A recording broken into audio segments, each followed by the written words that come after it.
take your seats and we'll see you on Summoner's Rift.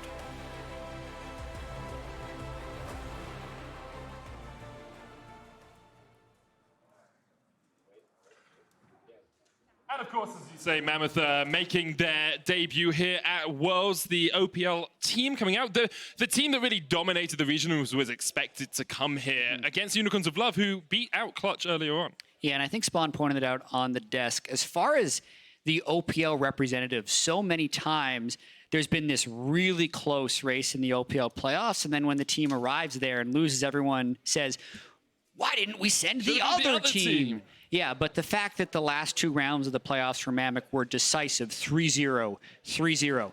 This is exactly who they want to send. Triple with the strong laning phase. Fudge, their 17-year-old top laner, second youngest player at the World Championship, but has come out in the really only few months he's played pro and looked very good. So overall, they're actually happy to be in this group. It's a tough road for any Pool 3 team to try and make it out of here. And with how strong Unicorns looked in Game 1, it's going to be tough. But you never know how good these teams are going to be until you see them play on stage. That's the thing. We talked about it in the last game. You know, Dead Nation Focus Me dominated their region, and then Splice were able to take the win over them. Here, we've seen Unicorns of Love just beat Clutch, but Mammoth are dominant in the OPL. Will this be the year where the OPL really rises up and starts to challenge for those playing knockout stages? We are into picks and bans. Mammoth on the blue, Unicorns of Love on the red. Kiana banned, Pantheon banned. Nothing too surprising as of yet. Yeah, the only thing that's a little surprising to me is the amount of blue side Kiana bans we're seeing. Usually if there's a pick you always need to ban, red side ends up being held with that burden, which is what we're seeing with Pantheon. And yeah, you're checking your notes because the Kale ban comes out for Mammoth. I can talk to this a little bit. Okay. It is something that has been played an increasing amount by some of the pros in solo queue. The fact that Kale now gets range at level 6 means it's much more viable. I think we will see it at Worlds. Didn't expect to see it as a blue side ban, but there you have it. Yeah, not something we've seen from Unicorns of Love during the regular season, but as you say, those changes came after 9-16, so that's perhaps why it has been banned out here. The Morgana removed, Rakan and Vladimir taken away. Instantly, the Syndra that we have seen banned in our first 2 games gets locked in. Yeah, time to flex it as well. It's not like King is foreign to playing non-marksman in the bottom lane, has played 4 Sona games in summer, also a Swain, so very possible we get to see that Syndra bot lane. See if that was what the most decorated player in the OPL wants. 5 championships under his name. It's King. With the Renekton being locked in here. Expect that to go up towards boss in the top lanes. Played that 5 times this split. 3 and 2 on it across the course of the regular season. Yeah, and Unicorns going to be riding so much confidence after that decisive win over Clutch, where they actually defeated the mid lane Renekton and the jungle Echo, but willing to just throw down the power picks and run it back. Usually it's if you can't beat them, join them, but here it's if you beat them, then join them. And take them and do it yourself. We'll see how effective an analyst can be on that jungle Echo. We heard from the analyst that's just how strong he was in Game 1, how much impact he had with some of those invades, and Echo, of course, a very elusive champion when you try and catch onto him. Will be pretty effective at getting out of some of those fights. And now Mammoth hovering over the gangplank. Fudge is a player that, as we've said, is only 17 years old, very young, but has had a huge impact since he joined this team on picks like the gangplank top. Yeah, I do wonder if they're just going to follow the Renekton around the map with that GP. I'm not completely opposed to that possibly going mid lane, just with how much flex picks we've seen, but yeah, Mammoth definitely switching it up a little bit. And a Skarner for them as well, which is not too uncommon for Babip. Now, 3 games on it, 3 wins for Babip out of that jungle role, and likes those champions where he can farm up and then have some impact around that level 6 mark. Do it. Ah, they didn't do it. They didn't do it, Jack. I want to see new Asol with an active W, so his stars come out and shoot really fast for a few seconds and then go away. It's the tumble dryer, actually. Or the speed spin. The Kai'Sa will be locked in. That'll go down towards Inax in the bottom lane. Of course, that is his most played. It's usually more effective on sort of the off-meta AD carries, the off-meta bot laners like the Heimerdingers, like the Garen Yumis, rather than things like the Kai'Sa. But Unicorns here saying, well, we can remove some more of those AD picks Yeah, I mean, for a team that was so successful, 12-2 in the regular season and then the league champions, the fact that he's 2-4 on Kai'Sa, not the best sign. I actually have some concerns about this pick if we do see Syndra bottom lane, because there's a relatively amount of short range on Kai'Sa, and you could get a lot of kill pressure with the Syndra, but maybe just respecting the power of the pick, wanting to ban out opponent AD carries, it almost seems like they're not expecting this Syndra to go bot whatsoever. It's possible that Syndra could be mid lane, but most of the Syndra I've seen has actually been bot leading up to this. King historically is an AD bot lane player. He plays marksman. That's what he has always done. Has like one Swain game and I think one Sona game this split. Four Sona games, yeah. Sorry. So yeah, maybe he will go towards the Syndra. But we'll see. It's an all-purple bottom lane as the Alistar gets locked in for Edward. He likes those champions where he can go in, where he can be the primary engage for the team. And now Mammoth have, we expect their support and their mid laner left to pick. Or whatever, wherever the gangplank you can flex it. That's the nice thing about picking Syndra early. Again, Ashe is another pick I've been talking about a lot. Trist can also go in the solo lane. Unicorns of Love know all about that, and they're just cycling through everything to confuse us. Don't talk about hovers. Yeah, Nautilus is locked in here for Mammoth. They will be taking that down towards the support role, we expect. Could, of course, go mid. We saw a little bit of Nautilus mid with AP, and the Tristana is the next hover that you've told me not to talk about, but I'm going to talk about it anyway. As you say, could be in a solo lane, could be mid Tristana here, so still a lot of flexibility on the side of Mammoth. I mean, I think it will be. I think it will be mid Tristana or top Tristana. I think it's a flexible solo lane pick, and we know that it's good against Renekton in the absence of jungle intervention, which we actually got to see Noman's beat up on Damonte with that pick. We did. Unicorns of Love here looking towards their mid lane, you have to expect. Noman's has a wealth of options left open. The Corki is his most played this split, but saying that he's played it 4 times and everything else he's played 3 or 2, so he's got a huge champion pool. With the Corki locked in though, we can see the compositions finally taking their fully rounded setups. Anything surprising here for you? I'm a little surprised that No Man's is still on Corki despite the fairly substantial nerfs he saw on 916. And I will be surprised if that Syndra doesn't end up going bottom lane, because I think it would be a very good matchup against the Kai'Sa, but they have 5 more seconds to swap it if they so choose. Right now, it seems like it is going mid. We have seen Syndra into Corki before. Okay. Expect the Corki, if they're feeling pressure, to get an early Hex Drinker.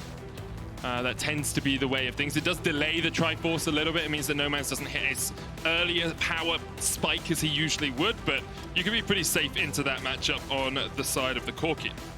Yeah, first Syndra game for triple in summer, but the overall balance spread of the team is totally fine. I do like the Gangplank into the Renekton, not from a sense that it will dominate, but because I think it is actually a decent laning pick against Renekton and can stop some of the free gank setup Renekton has, since he gets the oranges from whenever he decides to put a skill point in W. Yeah. It's actually really interesting to just see like how many picks these teams are choosing that they haven't played in the regular season, or that we haven't seen them play. Of course, meta's shifted over the last 3 patches, but Fudge hasn't played Gangplank. We haven't seen Triple play the Syndra in summer, as you said.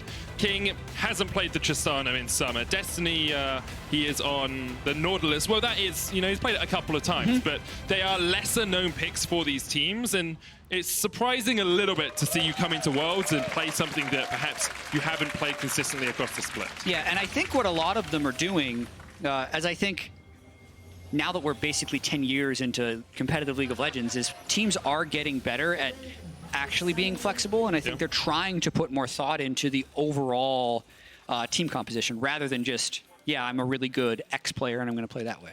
That makes sense. I think the age of just being good at one champion to be able to be competitive on it is kind of fallen by the wayside, especially you know, with 5 bans coming in quite a long time ago. Made a lot more difficult for you. But let's talk about kind of the expectations early on for these 2 teams. Usually we see Skarner's farm up, and there's a lot of farming tools on the side of Mammoth. Unicorns of Love have the Echo jungle, could look for some of those invades. Is there anything you think we need to keep our eyes on in the first 5 to 10 minutes of this game, Jat? Yeah, I want to see if Anasek decides to try and steal any camps from Skarner early on in the game. Skarner's one of the fastest early clear junglers, and generally will end up doing a Predator gank pre-6, but for the most part, we'll do a full clear.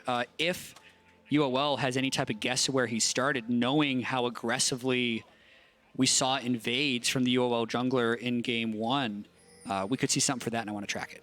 Yeah, well, make sure our eyes are on the Echo, who started down towards his blue buff. Red buff start for Babbitt on the side of Mammoth, who, as we've said, did really dominate the end of the OPL. 3-0 against Order, 3-0 against the Chiefs, who were a few people's picks to make it to the world stage. And after being, they've had their ups and downs. They've been consistently okay, but then they really exploded onto the scene in summer and started to dominate. Was it Direwolves we saw at MSI? I believe it was. I believe you're right. I'm going to check my notes quickly, but I can't because I can't min-max my screen properly. I mean, this is Mammoth's opportunity to throw the group into total chaos. Yeah. Because if they win this, that means they'd be 1-0, UOL would be 1-1, and Clutch, the Pool 1 seed, would end up being 0-1. That would be the spiciest thing to see. The dankest timeline, I believe, is what most people say there, Jad. But yes, I think it was Bombers, it wasn't Direwolves that we saw at MS. Oh, shoot. Just to correct myself. Yeah, I think it would be a real upset. As we've said, like, yes, of course, your first game matters. Yes, of course, the first round robin matters a lot. But it's consistency that we want to see from these teams if they get a challenge to go into those knockout stages, into then groups afterwards. And every team in this group has had claim on a group stage spot in the past if they haven't made it. You know, OPL is probably the region that has struggled the most to make it towards playing knockouts and really challenge, but we've seen teams like Albus Nox Luna make it all the way to quarterfinals at Worlds in the past from the CIS region. We've seen NA teams, Cloud9 specifically last year, make it all the way to semifinals after going through the play-ins. So every region represented here has a big of a challenge, and we'll see if they can make it. Fudge wants it, as you say, but Boss able to flash away, and here comes Ananasik. Bad timing. Oh, Fudge. Oh, Fudge indeed. He's dead. And Ananasik will flash away from the tower, and first blood goes to the Unicorns of Blood. That is exactly what Ananasik wants. I mean, Fudge, I like the Moxie, trying to go for it on GP. Thought he had enough damage, but when you trade your flash forward and burn so much of your health and have no idea where the enemy jungler is, you do set yourself up for that type of play. In terms of his actual lane, right now it's actually not as impacted as you think it would be because Renekton didn't get the kill. The kill did go to the jungler, and he can teleport right back. But now we're going to see if Echo can take over the game. Watching this again, he's just trying to... He thought he had more minions on Boss as well, but really just miscalculates the damage. And then, as you can see, shield comes in for Ananasik. Gets the kill. Didn't need to go and steal camps. Instead, could just steal a kill underneath the Mammoth top lane tower. Boss going to come over here and make sure that that Scuttlecrab goes over to the Unicorns of Love. They have a slight gold lead, 200, 300 thereabouts, and now Triple maybe pushed a little bit too far forward because Ananasik, no flash on him, does have the Stalker's Blade, now can land the smite going forward. Boss coming in from the side as well. Triple's going to have to flash away, but the stun still connects, and the chase is on. The knockback with the Scatter of the Weak, tanking the tower is Ananasik, but Triple escapes in the mid lane. Making sure to click that potion before the rest of the gank comes in. Does end up burning his flash and allow Nomans to push that lane out, but very close to trying to break that one open. And what ends up happening is Boss was using his TP advantage to try and make that play happen. Now he expends it. Boss playing with the Ninja Tabi up towards that top lane as well. Knows that Fudge does have the harass potential with the parlay. Gangplank just very easy to point and click on towards your opponent. So Boss says, well, I'll get an early Ninja Tabi to try and mitigate some of that damage. A lot of this early game now is going to be defined by how Ananasik goes through the jungle where he's looking to gank. Yeah, Ananasik is a different style in this game as well. He's not the one who's been hard farming. He's been ganking as much as possible early, converting one of them. And if we actually look at the gold, it is 2,050 on the Echo and 1,950 on Babip. So 100 gold lead. Really not that much of a lead, despite being able to pick up that first blood. Of course, part of that is because Babbitt has been farming up. He has Predator on this Skarner. Expect a level 6 gank relatively soon. At the moment, he's going to go get his Gromp, the only camp that is available to him. One of only 2 camps available on the entire map. But now with top lane flash being down, with mid lane flash being down, Mammoth have to be a little bit safer. And you can see Ananasik is positioning up towards top side, understanding maybe that Fudge could overextend here. You know, Skarner's still not quite level 6. And a massive wave crashing into the turret. So it's correct for Skarner to be here to cover Fudge, but it's definitely not correct for Fudge to try and make an aggressive play at this point, and just making sure he doesn't get duped. I think Fudge has shown us that he's pretty willing to make an aggressive play if he wants to. Didn't need to, as you say. Oh, a little bit of a knockback there from Edward, but Destiny can just push Edward might be in trouble. Might have to flash. There's the dredge line. Edward might have to flash, as you say. The Ignite coming in. There's the flash away. Destiny had to burn a flash of his own, and Inax trades back on the Kai'Sa. But once again, it's Edward just being too far forward, too aggressive in some of these plays. Yeah, completely agree. That was very close to being a kill. However, Mammoth end up burning more summoner spells in that overall engagement. So that's one of those things where if you judge the result, it was fine. But if you think about the process, it was definitely not worth it. I'm a big fan of results-based analysis. I think I've learned from Twitter that that is the best way to evaluate a situation. I mean, you're always right. Yeah. If you use results as your main metric. dictator of success. So early on, let's have a look at some of the results of this laning phase. A bit of a CS lead for Triple in the mid lane, about 10 farm ahead. Bot lane is in King's favor as well. And across the board, you know, Mammoth have been able to mitigate some of the gold deficit they would have from the first kill by just having more CS than their opponents. The 7-minute mark, we've yet to see Babip have his first effective gank, but at the moment it looks like he's hiding in this bottom lane bush alongside Destiny. Yeah. If they can get a gank off before Edward gets his Alistar ultimate, it's basically a free kill. But that is also why UOL is sitting back at their turret in that bottom lane. Yeah, playing very defensively there. The double pickaxe from Kai'Sa trying to get towards that Acathian Rain upgrade, evolution as quickly as possible. And the thing about Mammoth here is they're saying, oh, okay, we can't get the kill, that's fine, we'll just go for Dragon Pressure. We know we have 3 players on this side of the map, it's very easy for us to push towards this first objective. I mean, thinking about just the way the lanes are playing out, they're winning mid lane with the Syndra against Noman's Corki as he's trying to scale up. They're actually definitely winning bot lane. They have the shove on Inax basically the whole time. But it's this top lane that's going to be pushed in that UOL is trying to capitalize on. Echo very good at turret diving once he's 6. Teleport coming in. Fudge still has the flash. Boss trying to put the damage down with the Dominus. And Nanasik going forward. Careful for the ult! Chrono break back, but Fudge was just at the edge of it. And now Nanasik will pay with his life. Triple gets the kill. Coming in with a TP. Big outplay by Fudge right there. You could see the Echo shadow just daring him to take it. And it's a crisp sidestep right at the edge by Fudge, right at the end by Fudge's Gangplank, which also allows Triple to pick up that kill and narrowly pull Mammoth ahead in the gold. Good TP call there from Triple to join the fight. They knew something was going to happen. Mammoth have been playing all down towards the bottom side of the map, as we said, taking the Drake, looking for the gank bot. And Unicorns of Love, we're not going to give it up without a fight, but here we go. We'll see this once again. You have to just look at how close Fudge was to getting caught by this Chrono Break. Yep, so he makes sure he doesn't get caught by the first W. Also, UOL, I think, a little slow on that dive. You'd like to get the shield on Echo at first. And you saw how close that was on the Chrono Break to actually getting the kill. You got to watch out for it. And I think this now kind of asks a bigger question of what does UOL do? Because they're getting pushed in mid, they're getting pushed in bot. The lane they're supposed to play around was that top side because Fudge burned his flash early and gave over kill. But now that that gank has failed, it's actually Mammoth who's able to make the next play. They have flash ult on Skarner. And if they pull that off, they could take the first turret and start having an advantage.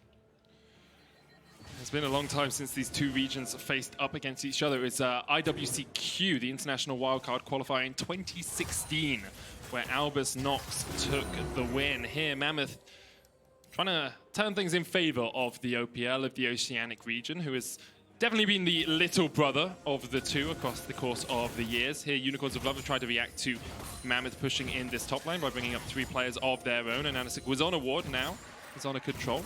And Mammoth should be aware that there is a jungler just waiting around the corner. Yeah, doesn't decide to use Predator early, really just getting control from maybe a Rift Herald fight. I also find it funny. Clutch was the team that always just rotated everyone up to Rift Herald at 10 minutes. It's like Mammoth and UOL are in the Clutch group. So they say, you know what? Everyone play for Rift Herald around 10 minutes. Let's do the lane swap. We got to make sure that our bot lane is there in case there's a Rift Herald fight. And like the logic behind it is very sound. If the dragon is down, there's nothing to fight over in the bottom side of the map. It's true. Rift Herald's up here. If you have more players there, you're more likely to get it. So you might as well increase the numbers you have on the top side of the map, play for it, and then look to try and take plates with the Rift Herald afterwards. Unicorns of Love, realizing that Mammoth had started it up, will just clear them out from the river for the moment, and it's all square once again in the river. Basically nothing between these two teams early on, 11 minutes in. It's been pretty even. key carries we have to look at as the game does develop. How close is Fudge towards getting, 2-3 items on this Gangplank? How far scaled into the game is he? Because Boss will fall off on the Renekton. He can still have impact in fights, but he's not going to be doing as much damage as someone like the Gangplank. Yeah, and I also want to see how Inax performs in middle late game team fights on a highly demanding carry. We saw on Heimerdinger against Clutch, he was effective, but it was really a disaster early on in the lane. They were just able to kind of hold on. So that will be a test later in the game. You can see Boss trying to assert his dominance in the bottom lane, but Fudge is having none of it, just clears him out with a parlay, forces him back. Meanwhile, a Nanosick is on his way. And keep trying to dive him. Let's see if this one works. Unicorns of Love have had the same strategy over and over again, but look at how much damage Boss takes. I mean, he just cleared the minion wave, and now has time to back off, you would think, unless... Oh. No, he's going to stand his ground. Yeah, he stands his ground. Fudge is having none of this. He's not going to bow down under the Unicorns of Love charge, and Boss and a Nanosick just both limp away back towards their tower. Yeah, Fudge, considering he's 17 years old, first time on an international stage, he's... Yeah, especially when he kind of opts into getting first blood with how aggressive he went early to not tilt after that moment. I do think that it is actually UOL who is pressing too much on these Gangplank dives. They're not in sync. They're not crashing with the minion wave. I mean, the way you want this dive to work is either the Echo... Generally, the Echo would actually go first, pick up the shield from his parallel convergence, then he gets turret aggro. At a certain point, you're going to force the Gangplank W. Then you would stun on Renekton, Echo would ult back out, and it's like a clean dive. But they've never been able to sync it up with the correct minion wave or even the correct W placement. So not the best synergy between Boss and a Nanosick. And Fudge now has his Trinity Force on that Gangplank, so it's going to be even harder to take him down without him returning the favor onto either Boss or a Nanosick. Top lane is the place that most of Mammoths are playing. Not really being able to crack this Rift Herald as of yet, but you can see Babip's here, Triple's here. Everyone from Mammoth is really focused up towards that top side. And I wonder what Boss is going to do. He looks like he's going down towards the bottom lane once again, but it feels like the Unicorns of Love want to up the tempo just a tad, and Mammoth are very willing and content just to lay back, because they do have very good scaling in the form of the Syndra and the Tristana.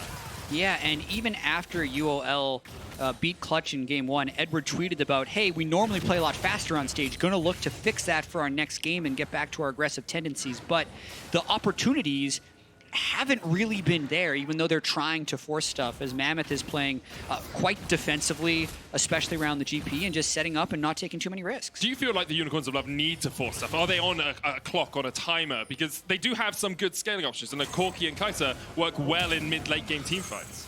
I think it definitely depends on the execution. I don't think there is a hard lose if they hit a certain point, just because they have Kai'Sa Corki, right? But then the other team has GP and Tristana, so it's a bit of a wash in my opinion. Oh, Destiny did have to flash away just a moment ago. Here comes the Valkyrie. Edward flashing forward, triple cord out, can't get away. The suppression comes down, but that's not going to be enough from Babin. He's going to have to run back towards the tower. Fudge is teleported in as well. He's in the midst of 5 now with the cannon barrage coming down. King jumping forward, trying to get to Inax, who flashes the wall. King flashes after him though. Will take him down now. King needs to jump back across. Boston and Nanosick on the chase, and Unicorns have won the fight. They destroy Mammoth in the river. And it actually ends up being a 2-for-2, all things considered. 2-for-2? Yeah, because Babip walked away. I think it was 1 kill to 1. I thought Babip went down. That fight was a mess, though. So absolutely possible for that to happen. But UOL wins the fight in the sense they have map tempo. But once again, Mammoth doesn't want this to stop. Triple's back. He could go for it. And Nanosick does have the ultimate here. Boss going to look to slice and dice across the wall, but the Scatter of the Weak hits onto an Nanosick. He has to jump back. No man's in there. Boss off towards the side already, and Nanosick has fallen. The Rift Herald so low. Babip here has the smite. Should be able to secure this pretty easily. We have crested the 14-minute mark, so those turret plates aren't the target, but the Rift Herald will be taken.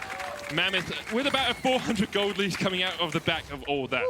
This game has yet to break open, even though it's possible. And the way that fight kind of developed, it kind of had shades of a lot of previous OS Worlds appearances where things are looking good and then they're just completely disorganized when the fight actually happens, because Triple gets caught out by the package and then with no flash is caught, and then you're wondering, okay, Skarner, this is going to be one of those things where it's one after the other. You look at Fudge, he teleports in, his team's not there at all. But right there, King finds the pick onto Inax's Kai'Sa, executes him, and is able to get out. And that just distracts the rest of UOL so much that also allows them to take down Edwards. So even though it felt like UOL had a way better initiation, they don't get the result. They end up losing the war, so to speak, because when they went back to the Rift Herald, they lost their jungler and the Herald.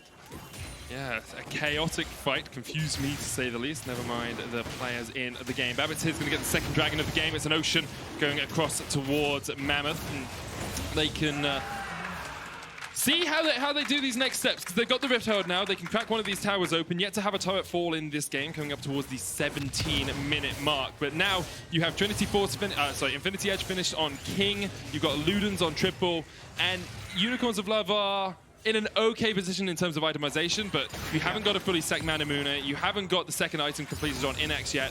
No Man's does have his Trinity Force, but it looks like Mammoth are looking for a play towards him down He's towards flashless. the lane. Flashless. Babbitt, yeah, just yanks him right back into the Unleashed power. The Dredge line hits as well. Ooh. Babbitt almost falls, but Mammoth will take the kill.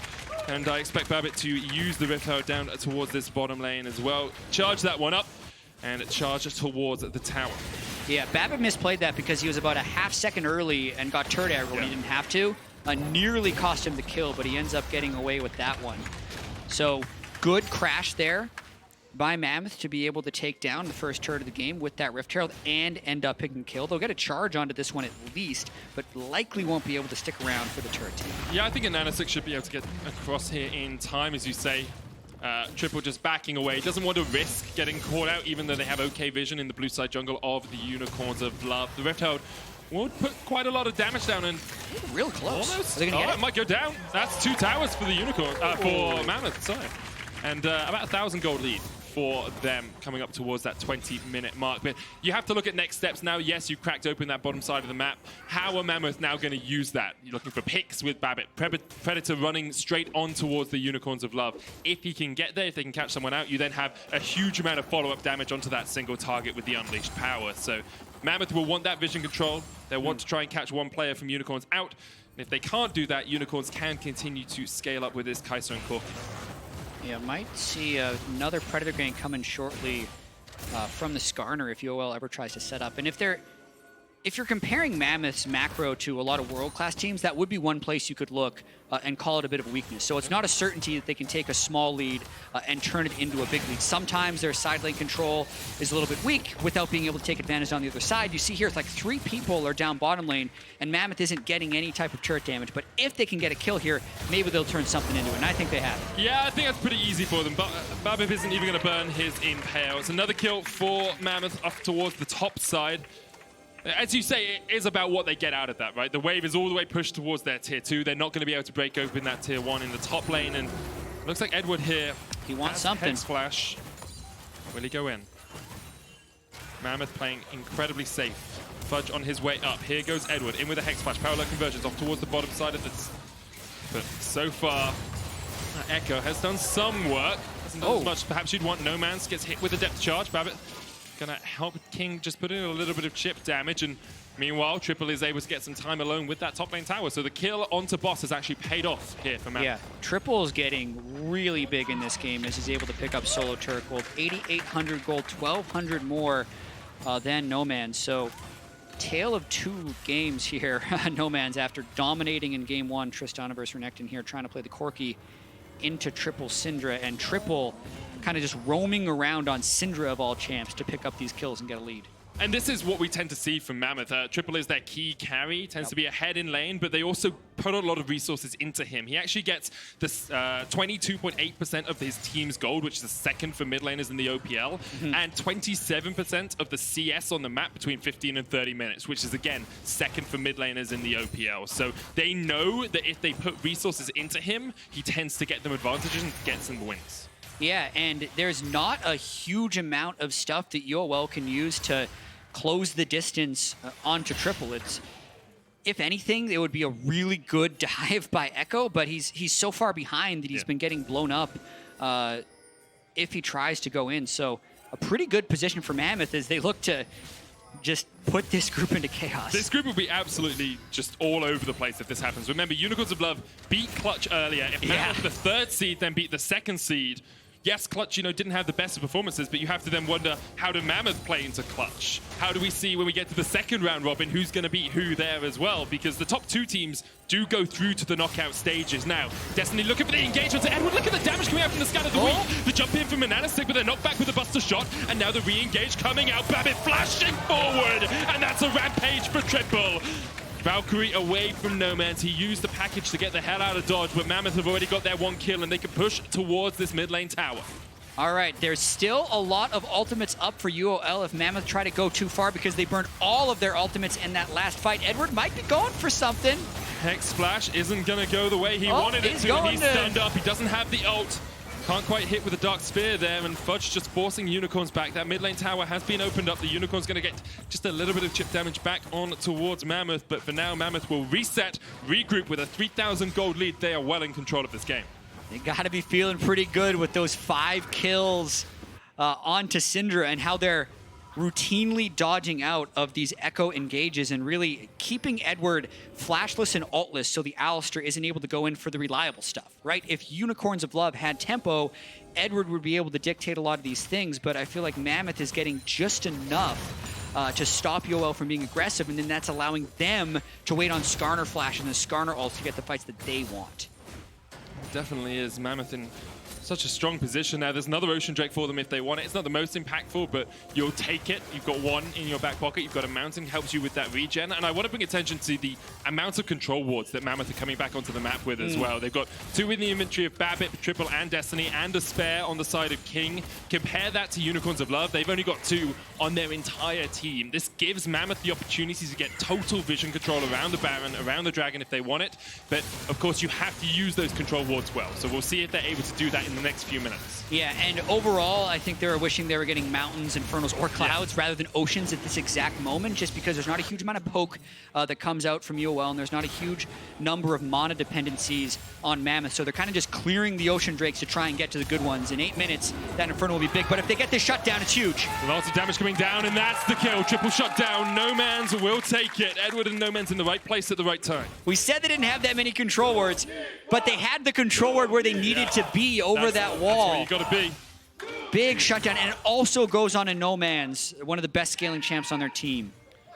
We'll see how much that delays Mammoth, because that's the thing about this. It's not, Unicorns won't be able to take too much out of this. You can steal away a blue buff, you can get a bit of chip damage on the tower, but really you're just stopping Mammoth from taking their next step and waiting for those 2-3 items complete. Already, Inex has got the Ginsus alongside the Manamune now, and you're building up towards a rapid fire cannon on the side of Nomanz. When you get there, it makes it so much easier for them to get this extra chip damage, this extra little bit of poke down onto Mammoth before those fights really erupt. Yeah, still absolutely anyone's game. It is interesting that only Inax has paid the Skarner tax with QSS, but we haven't necessarily seen Skarner be able to take over the game. So still some more forcing that you would want Mammoth to be able to do. But if we look at the map now, the control wards have been down and they've cleared out a lot of vision. So they're looking for picks around this Baron area, or they'd look to just take the Baron if UOL shows too many people in lane. Boss down towards the bottom side, 2 people in mid here for the Unicorns of Love. Mammoth setting up for the fight. It has been 5 years since an OPL team beat a CIS team. Wow. The Gamescom in 2014, where Legacy took down the Dire Wolves. They lost to them in the end as well. They weren't even able to take them down across the series. They just got a single win against them. Mammoth trying to change fortunes that have been 5 years in the making. Here, look at that vision control. This is what we talked about with the control wars. They have total awareness of the Unicorn's red side jungle. And now we'll see if they want to pull the trigger on the Baron buff. Yeah, and there's actually no way for UOL to scout other than a Kai'Sa W right now, especially once Mammoth gets this mid priority. And then the Kai'Sa W is down. They could start it if they wanted to. It would be unlikely that UOL doesn't scout for a little bit, but yeah, they're going to try and catch UOL while they're scouting. They are Mammoth on the front line. Babbitt's going to pull back Edward. Edward's not in the best of shape, still lands the knockup. The Unbreakable Will's doing a lot of work, making him very tanky here, but Fudge flashes in. He's exhausted straight away. King takes down Edward, and there come the kills, rattling through one by one. And Ananasik is down, and here goes Boss into the middle of the frame, but he will fall as well as a double kill, and King is not done! in. Almost take down Noman's, but the Hex Drinker shield is enough. And now Inex can turn it back around. The King overstayed. Too much greed from the bot lane up from Mammoth means that he will fall. It means that Mammoth cannot do the Baron. It means that Mammoth cannot close out the game yet. And Unicorns will be able to hold on to hope. Baron was guaranteed if King stays alive there, but he was thinking about the ace and taking over the game. He's their damage for the Baron that they needed. Gets outplayed when he goes in for the flash rocket jump at the very end, and that is something that could potentially tilt Mammoth after making what could have been a game-altering play. So they had set up this vision medic for the last 5 minutes. It's all we've been talking about. They get so much damage on Edward. They make it so UOL can't engage on the fight. They kill Echo with the beautiful Cinder ultimate. And then right here, it's actually 5v2 with double Ocean and Mountain if they just turn. But heals are still up on Inax. It keeps Noman's alive, so the execute doesn't kill him, so the rocket jump doesn't come back, and then Inax is able to kill him. They're going to reset this Baron vision and try for it again, but they just go straight for it. Let's see if they get it. So Boss is teleporting in. Unicorns of Love trying to make their final stand, trying to make the final play. Nomad's hoping going to get forward. in for steal. Hoping for a steal. They don't get it. Mammoth secure it. The Oceanic representatives take the first Baron of the game. 23 minutes in. They have a 4,000 gold lead, and now it's 5. They group up mid. Babbitt going forward. Boss does have his own flash. Will get away. Babbitt decides not to chase. There is an Infernal Dragon in 30 seconds, and it looks like Mammoth are going to play through bot lane and go for that Infernal afterwards. And King can exhale. He's like, all right, I didn't throw the game. I didn't stop us from being able to win against the LCL for the first time in 5 years. Now the game is basically at the point of the one team fight into the Baron. They will just wait for this Infernal Drake, make sure they have 4. They'll still have enough time to try and make a push with this Baron.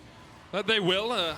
It's a little bit of time just ticking off the clock of the Baron buff. Of course, you want to be as effective as you can with it. Getting the Infernal is great.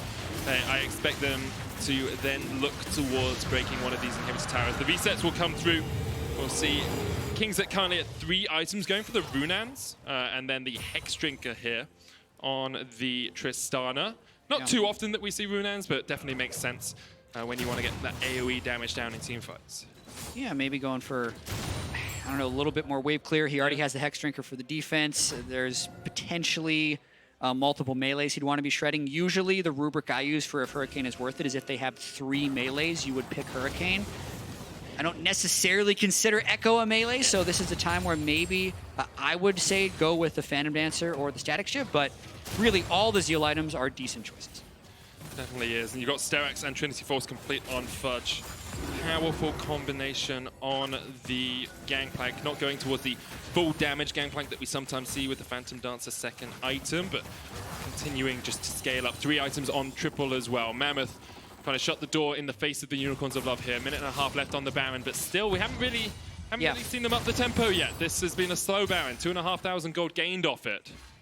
Yeah, I don't expect these teams to be like perfect with their Baron buffs, especially kind of knowing what's at stake, having 4 games to decide whether or not their season was successful. They are probably just going to clear the outer turrets, and I'd be a little surprised if they're able to actually pull off an interior turret, unless we saw Skarner get a pick onto Corki or Renekton in terms of importance. Then they'd be able to push for a dive. Still only 2 QSSs on the side of Unicorns. They've got 1 on Inax, 1 on Ananasik. Neither Boss nor Nomans has decided that they want to pay the Skarner tax. The mid lane tower will fall, and as you say, doesn't look like Mammoth are going to go any further with this push, willing to wait it out. There's an Ocean Dragon in 3 minutes time. Basically, 3 Ocean Dragons gives you about a Warmog's worth of healing. So wouldn't be surprised if Mammoth just want to delay the game a tad, wait for that. But right now, Destiny may be looking for a flank position. Nomans on the front line has the package, but a special delivery of Destiny might be coming in here. Package doesn't get him away. Nomans doesn't click his W, and Mammoth happily accept the kill. And Nanosic's going to jump back in, but he is immediately done for. Edward yanked back into the team, yanked off the Summoner's Rift. It's a double for King. It's too easy for Mammoth. They're pushing in for the win. Yeah, we said Nomads, well, as long as he doesn't get caught by the Skarner ultimate, they're going to be able to wait out this Baron, but he does, and it looks like Mammoth is going to start this group stage 1-0. Boss trying to do what he can. Triple's flashed in. Inax locked up, and he's going to use the killing stick already. Triple's down, and now Boss falling down very quickly as well. He gets the double kill. It's on King. He now needs to put the damage in, but Unicorns of Love have been able to defend. They might hold. Boss going to heal up. It looks like they might hold, but King is on the Nexus Towers. That Tristana has a huge amount of damage. He's on the second now. Boss and Inax going to step forward, and Mammoth cannot close it out. They went too deep. They went too greedy, and they can't close the game right now. It ain't over till the Nexus falls. Boss comes in with the clutch double kill to keep them in this game, and you always wonder how nerves will factor in after those things happen. So far, Mammoth has always answered the call, but that felt like it should have been over. It definitely did. Mammoth were knocking on the door. Triple flashing in at the end here. I'm sure we'll see it again, but here, this is just Nomad not pressing W. Yeah, he would need to press W now, because once that hook lands, it is a CC lock for the duration, and he did not have the reaction time of that hook from Fog. And then an Echo that's behind is just a sad dude, because even if he can ult back, it's just into the other team anyway, and he dies. So here, with the 3 kills, you think, all right, it's for sure done. And honestly, I was ready for the Nexus moment at this point. Let's watch again how Boss's Renekton is able to pull this off, because you don't expect him to be able to get a double kill. I think Inax got a lot of damage down well, and his Triple, who actually flashes forward going for the execute, misses it in turret range.